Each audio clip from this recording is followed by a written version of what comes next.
Hi, this is Tom Doak. I'm Executive Director of the Maine Woodland Owners.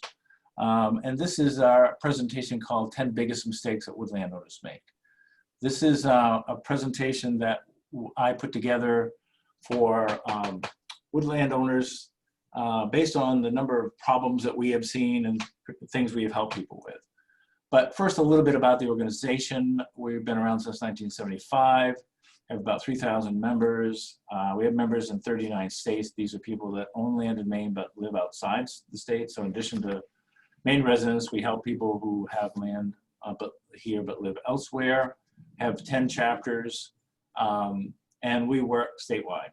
And our function is to help family woodland owners, those that own a few acres of land up to several hundred acres, help them with any problem they have. We welcome new members. We're a membership organization. You can find out more about us at mainewoodlandowners.org, more about us and how to join. As I said, I put this presentation together based on a long kind of history of helping people solve problems, family woodland owners. So we took some of the most common problems that occur, questions we get, and put this in a presentation. Actually, I have 11. It's called 10 Biggest Mistakes, but we call it, there are actually 11. I call it 10 because it sounds better for marketing, 10 Biggest Mistakes, but actually I have 11. And the goal really is to help people before they make a mistake and prevent this kind of feeling. Next. So the first mistake is not knowing what you have. It sounds pretty simple, but you need to be able to do something with your land and to enjoy it and to manage it. You need to be able to know where it is on the face of the earth. And you need to know, do you have access? There are people that own land that don't have legal access to it. And there are properties where people own land, but others have rights across the property. One of the questions I get often is, do I need a survey of the land? And most woodland owners' properties do not have a formal survey in the state. Now, there are stone walls everywhere, so that helps a lot. So stone walls make great boundary lines, but most woodland owners don't have a survey. When it becomes really important to have a survey, frankly, is on the more valuable properties or where you have waterfront property or access or on a land on a public road or something like that, high value. I've seen people fight over boundary lines and sometimes unnecessarily. So we can help people kind of solve those kind of problems. Some of the simplest things to do is agree where the line is and exchange quitclaim deeds and things like that to solve problems. But first of all, you need to be able to find it on the face of the earth. Next. The one I added based on, I did this a few times, and one I added was this one, 1A, and not knowing what you have. And that doesn't mean you have to be an expert on everything, but having some basic understanding of knowing what is on your property and what are the unique features and what are the opportunities is important. And the next slide has an example of what I mean. Next. So you don't necessarily have to be an expert on, as I say, if you're interested in forest management, you don't have to be an expert, but you ought to know. I get questions a lot of times. Say, gee, I have these really nice big trees. I'm sure they're worth a lot of money, and vice versa. I have people saying, gee, I have somebody who wants to do some cutting on my land, and I don't know what the values are, and they've offered me this, and I don't know if this is fair. So just give it an example of understanding value to show you the difference between different species. So white pine saw logs, these are white pine trees that you make lumber out of. You can expect around $200, $210 per 1,000 board feet of lumber that you can produce out of a tree. And it's equivalent to about $105 a cord. People understand the cord. But if the tree is not and that's the better quality trees, but if they're not, can't make lumber out of it, it's probably worth $10 a cord. So there's about a 10 times difference in value there between a pine tree that you can make lumber out of and a pine tree that isn't, that you can't. So just kind of keep that in mind. And then there's a big difference in tree value and tree species. Hemlock trees are worth maybe a third, as you can see in the example, about a third of what a white pine tree of equivalent size would be. So, and red maple, you know, is worth less than a white pine tree of the same kind of quality. So just kind of understanding relative value is important. If you're selling firewood to a logger, they might pay you $25 a cord. But if it's just going to go chips for burning, it's worth $5 a cord. Just kind of keeping an understanding of relative value is important, you know, to understand as a woodland owner. Next. So back kind of to the back on schedule here. Mistake number 2 is being afraid to do anything. One of the big things we hear from people is, it's confusing. I don't know what I don't know what I should do, so I'm afraid to do anything. So I'm not going to do anything. And the concern we hear a lot of times, I'm worried about I'm going to damage the environment if I do any activities. If I want to manage my land and have some harvesting, am I going to get cheated? I don't want to do anything because it might impact wildlife. I don't understand the laws. Those kind of things. Well, not doing anything also has an impact. So the best cure for that is being informed, get some basic knowledge, have a plan for your property, and work with responsible people. And that's one of the things we're able to. Those are all things that we can help landowners with. Next. I get a lot of questions about liability law. And liability meaning someone's on my property. Maine is an interesting situation that we have it's called a permissive trespass state. In fact, in Maine, it's assumed that you can access woodland unless the landowner has taken action to tell you that you can't. In return, however, which is unusual, most states you have to have permission. It's been a long tradition in Maine. But in return, the legislature has created a very strong liability law protection for landowners. And it's really a model for protecting landowners. And essentially it says, if you're not charging for use of your land and you haven't done something malicious, you aren't liable if someone is injured on your property. You can be sued, but the interesting thing is the law is so strong that it says when you win, the court has to award you, the person that sued you has to pay your expenses. And so the law is not only very strong for landowners, but also requires the court to then order the person who sued you when they lose to pay your fees. So there's been very, very, very few cases. Next. And that protection, one of the questions we get often is, somebody asked me permission, which is kind of more and more that's the custom when someone wants to access your land for walking or hunting or snowmobiling or hiking, whatever, they'll ask permission. Many landowners believe if they grant permission, they've incurred some liability. And the law is very clear that whether you have granted permission or whether you know the person's on your property or not, you are protected. Next. And again, the law protects you whether you grant permission or not. Now, malicious, the one exception is malicious. And the example of malicious I often use is, you aren't protected if you've done something malicious. You've done something you know is going to hurt somebody if they're on your property. And an example would be that I've used sometimes is, so you have a bridge or something or a crossing on your land, and you're tired of people on your property, so you saw through the bridge so that the next person going over that bridge is going to fall through it. Well, that's a malicious act. You've done something intentional that you know is going to harm somebody.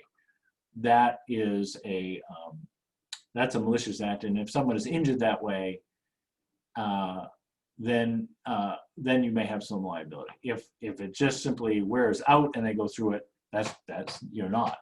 But if you've done something intentional that you know is likely to hurt somebody, the liability law won't protect you. But it's an extremely, and the legislature purposely makes it extremely protective of landowners. Next. Not doing estate planning and succession. And it was interesting. This is what's going to happen to your land next is really about this. And we did some interesting survey work with landowners family wood landowners across the state. And said, what's your plan for where your land goes next? And we found that 41% of landowners, family wood landowners in the state, don't even have a will. So what that means is you haven't directed what's going to happen, and whatever the laws of the state are at the time, if you pass away, whatever the laws are at that time, that's where your land is going. So you haven't made a conscious choice. So there's an easy, it's better to kind of make a conscious choice where you want your land to go. Next. So we asked people why they don't have a plan for what happens next, and the three biggest reasons were you're waiting till you get older, waiting till you get sicker, or you don't need a will. Well, those are not necessarily the right times. The first two are not necessarily the right time to kind of make decisions about where you want your land to go. It's not that difficult to direct where you want it to go. Not that difficult to have a simple will that says, this is where I want my land. This is where something happens to me. This is where I want my land to go. Next. So we asked people also what those that are planning to do something, what are they planning to do? And a quarter of them said they're going to give it to 3 people. And I'm assuming those may be heirs. And 14% said to 4 or more. Without some succession planning and conversation that it goes on, leaving your land to 3 or 4 or 5 people means there's always it's ripe for conflict between those individuals because they will often have different views of what happens to the land or what their interest is in that land. Next. I did an interesting survey, kind of a blind survey with some landowners with a project with the University of Maine, and we got permission to talk to people that own land and that were giving it to their heirs. So we talked to the people that had it and what they were getting, they were giving it, and then we got permission to also talk to the people that would be on the receiving end of it.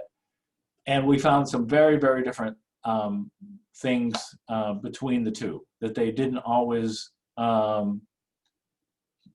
have the same interests in mind.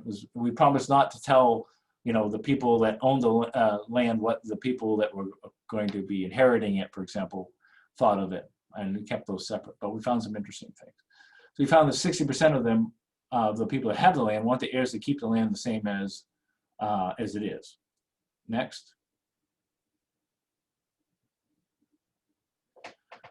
But we found that 73, almost 3/4 of those landowners had not even spoken to the people that were receiving it what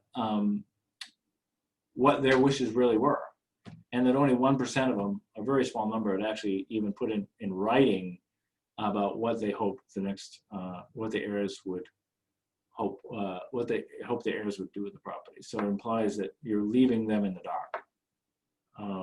Next. So the important thing is, it's good to have a conversation. We encourage them. We actually have classes that we run about succession planning and how to think about what you want to do with your land and how to convey it and how to talk to people that might require it. I'm going to take a second on this one, but every year there are people that get trapped in paying an estate tax. And you may think of your land as just a woodlot and the value of it just as a woodlot, but for tax purposes, state tax purposes, it's the full market value of your property. And every year there are a few people that end up paying an estate tax, and it's a 50% tax. So there are limits, there are exemptions, and there are pretty high exemptions right now. It's nearly $5.5 million in value in an estate before it's taxed. So many woodlanders don't have to worry about this, but those numbers go up and down because they change all the time. So they've been down as low as $1 million and even less. So just keep in mind that the estate tax, some succession planning can avoid the estate tax because 50% of the value of it's the biggest tax. You're basically paying a tax on anything that's taxable. 50% of the value is taxed. It's very high. So just think about estate planning and watch this inheritance tax issue. Next. And then, as I say, just keep in touch with the exemption limits, and if necessary, if you think you have an estate tax issue, you want to be talking to a tax expert. Next. Kind of related to on the theme of taxes, paying too much in income tax. Income from timber harvesting is treated as a long-term gain at least on federal taxes. And too often landowners simply, they do two things. They either don't report it at all, which is not legal, or they report the income as ordinary income and it's fully taxable.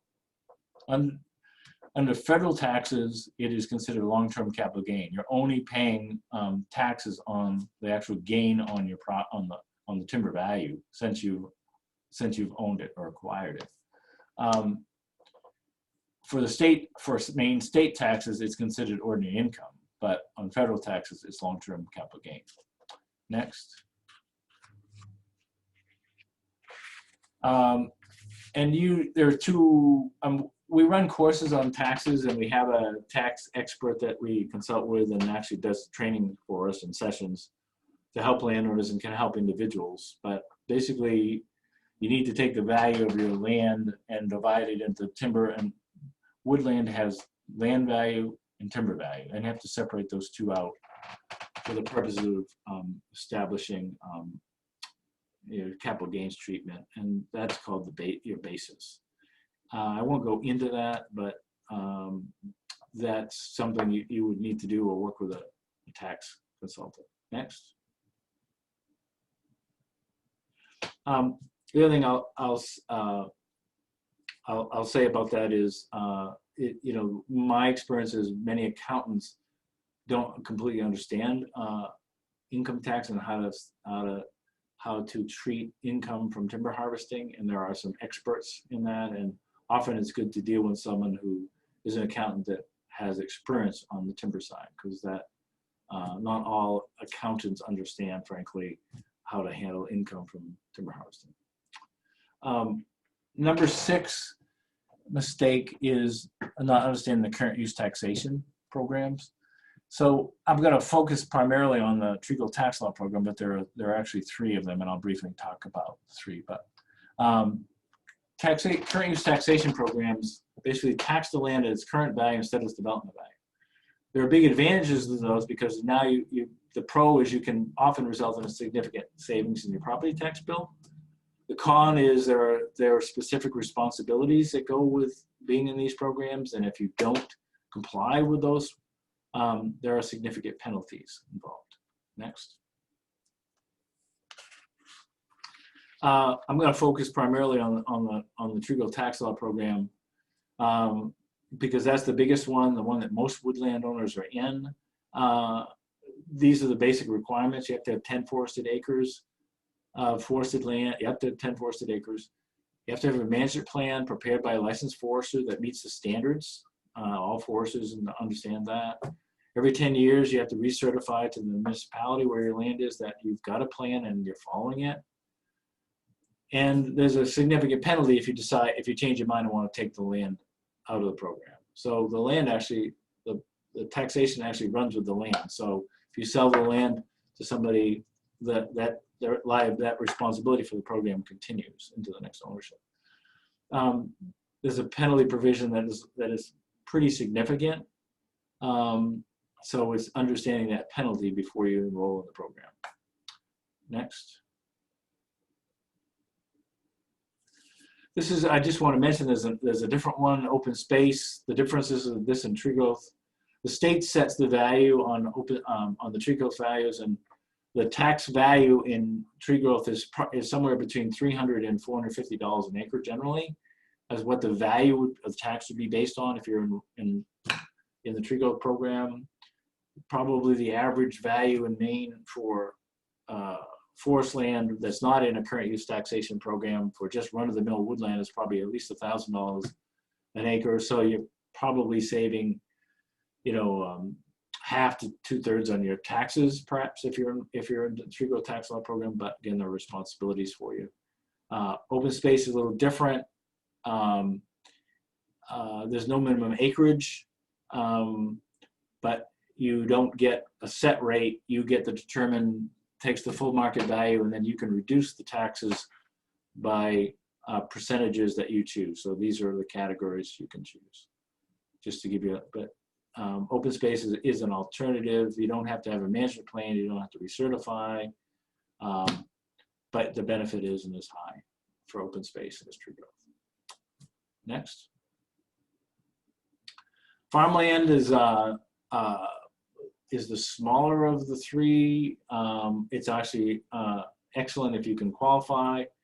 You need 5 contiguous acres with $2,000 worth of gross income from farming activities, and if you can meet that, the penalty, you can put both your farmland in, the land that's producing the farm products, but also all your woodland in the program, tax at tree growth rates, but the penalties are much reduced if you change your mind. So farmland is great if you can qualify, but you have to have land that can produce farming activities of generally around $2,000 a year. Next. Mistake number 7 is not keeping good records. There's some basic simple things you can do to keep good records. It avoids headaches and costs later. You're going to need it for certain compliance or estate or tax purposes. It's a great benefit to the next owner, particularly a family member. When I inherited my land, I had the advantage my parents had saved a whole bunch of documents and threw them all in a box. And probably 2/3 of them weren't really things that were useful, but that was 1/3 that were useful, were extremely useful to me. And so I was grateful to have the whole package. And again, it doesn't have to be complicated, you know, what you have, what you keep. And I have an example, I have a list of things here on the next slide, I think that can help you. So these are things to keep. You want to keep a copy of your deed, any legal documents, keep track of volumes that get harvested and money that you receive if you have a timber harvest, expenses that you have, if you have survey costs, fees, you hire somebody to do some work on your property, if you've purchased things like chainsaw and gloves and trees and done some seeding on your property. These are all things that are actually potentially deductible expenses. So you want to keep records of them when you file your taxes. General notes and observations, important dates. I keep a little book right in my truck, and every time I go, I don't live on my woodlot, and every time I go there, I keep a book and I just kind of make notes to myself of things I see, things that I need to do, projects I have, those kind of things. Next. Number 8 is not understanding the difference between a logger and a forester. I get a lot of calls from people asking they need help finding a forester or they need help finding a logger, and many people don't know the difference. They're asking for one, but they're really looking for the other. So foresters and loggers are different, and they provide different things. There are some foresters who are also loggers, but that's not the norm. So a forester is basically someone who's trained in forest management. They have a license they're licensed by the state. They work as your agent if you're having a timber harvest, and they will supervise your harvest. People that say they are foresters, there's a licensing board in Maine of licensing of foresters. You can Google professional foresters in Maine. There's a website there that lists every foresters and their license and any actions that have been taken against any of their licenses. So if someone says they're a forester, you can look it up and see if they are. They have a forester number, but you can look at the entire history of them. If they're not on that list, and again, Maine Professional Forester Licensing Board database, if they're not on that list, they are not a forester in the state. A logger is the person who basically owns the harvesting equipment, harvests the wood, removes it, sends it to the market, those kind of things. Next. So some tips on when you're hiring a forester, think about the goals for your land. I suggest you talk to several. They are business people just like anyone else. They have different, they may have different fees. You want to talk to several, make them compete.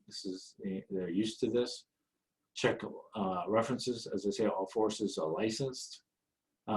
Get them to meet on your woodland. It's pretty typical that a forester for free would walk your property and take a look at it for you to get some ideas. They're hoping, obviously, that's a way they can get business. Clearly understand the services a forester offers and what the fees are. Having a written contract is always a good idea. Any of these professionals are used to dealing with contracts, so that explain exactly what they'll do and what it would cost you, and frankly, entrust your instincts. Next.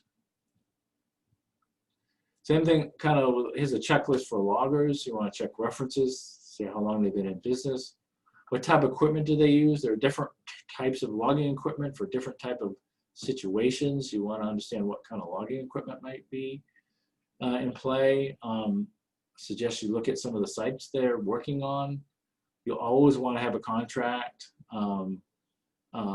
Competition is a good thing, just like with a forester. You want to have a logger that has liability insurance or workers' comp.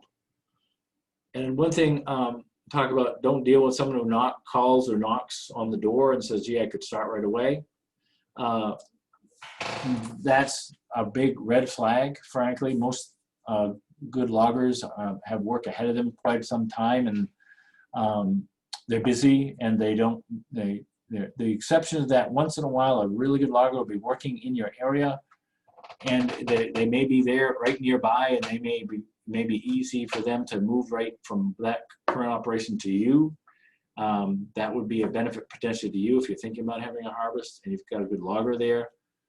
So that occasionally happens, but the vast majority of kind of cold calls are warning signs not to deal with it. I'm a professional forester, and I've gotten calls from people that didn't know who I was, didn't know my lot, didn't know that I was a forester. And I've had some interesting conversations with them. And I've had people call me a couple times and talk to me about cutting my land, and the trees are going to get too big and all these kind of things. And then I let them go on for a while, and then I'll say, I have something I should tell you. And I said, I am a forester, and the line will go dead. So just most loggers are very good, frankly, but be careful of the call out of the blue. Next. Posting law, it's up to a landowner to decide whether they want to post their land and keep people out or not. I talked about the liability law. It's very good protection. That's up to you, whether you want to post your land or not. You can prohibit one or more activities. Again, you can tell someone not to come on your property. You can send them a letter that says don't come on your property. You're probably all familiar with those yellow no trespassing signs. Or purple paint also is the signal that you must have permission. Most people don't understand purple paint, but if you see purple paint on trees, that means you must have permission in order to access this land. The test on trespasses really was the person likely to be aware that they were not allowed on the property. Next. Trespassing is if someone's on your land after they know they shouldn't be there, actually, and they enter your land, it could be a criminal offense, which is a felony, or a civil violation. And there's two ways that people get prosecuted for this. If you are having a problem with trespass, the best the best folks to call, to be honest with you, is the Maine Woodland Service. They are really good at keeping track of or other activity that's going on in your property that you don't want. They're very good at responding to woodland owners. It's a high priority for them to respond to landowner issues and complaints, and you can Google their phone numbers, but they also are dispatched by the state police dispatchers. So you can call the local state police dispatch center wherever you are.